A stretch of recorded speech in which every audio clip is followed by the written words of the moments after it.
Welcome back to consecutive day 1155 of a diary of a Runpreneur. And today's topic is my first German wedding.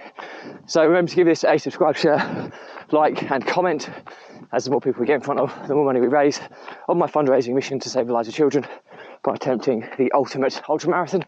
All the information about the challenge, how you can get involved, is in the link in the comments below. Thank you as always, and let's get started.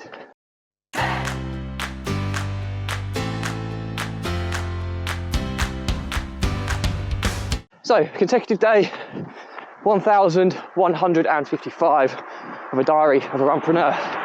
And today's topic is my first German wedding. And the reason for this topic is that yesterday was my first cousin's wedding.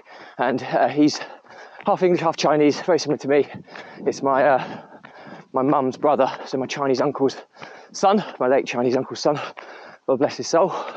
And so he's very similar to me, half Chinese, half English. Would have had the same kind of experiences growing up in life, obviously from a different family. But so he's been like a little younger brother to me, and especially when his father passed away at such an early age. I mean, I was like 8, I think, 8 or 9 maybe. No, maybe a little bit older than that. I can't quite remember, but I think he was about 6.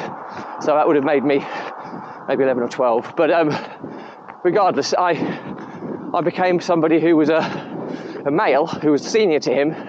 So a fatherly figure would be the wrong term, but kind of somebody to just give him a bit of guidance. I was a few years ahead of him, put it that way. And it was so nice to see him at the wedding. He's had some tough times growing up. He's met a lovely German lady when he was on his travels, when he went travelling around the world, and he hasn't looked back. He's now emigrated to Germany. He's been there 4 years. He's learnt the language. He's got a really good career in a German business. So he's really on the right path now, which for me, he could have gone in such a different direction. He could have gone in a very, very bad direction, but fortunately he's come out in a very good place, which is really reassuring to kind of see. Just bear with me, I'm at a roundabout here. I have to cross and get to this side. This guy's letting me go. So where am I going now? I'm going right. Is that right? Yes, I'm going down here.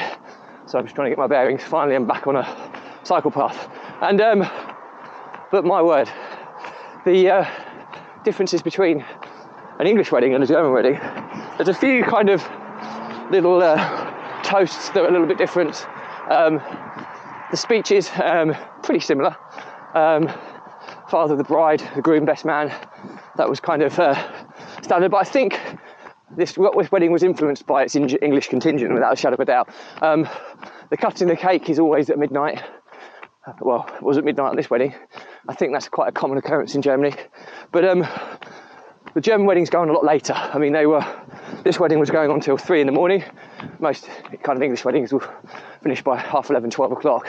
And the music was dance, techno, quite hardcore. And the German guests are crazy and they love to party. So I've never seen such a high octane dance floor for such a long sustained period of time. It was great fun. They did play some more familiar classics as well, but a really, really cool wedding. It was really diverse because my Chinese family were over.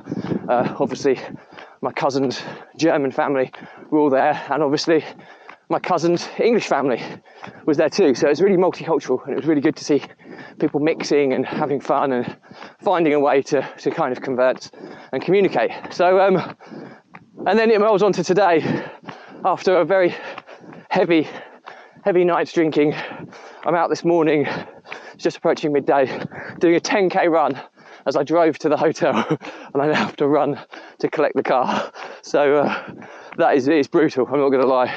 I'm really not feeling it today, but I'm 7.5k in now, so only a couple of k more to go and I'll be there. But my learnings from my diary for today are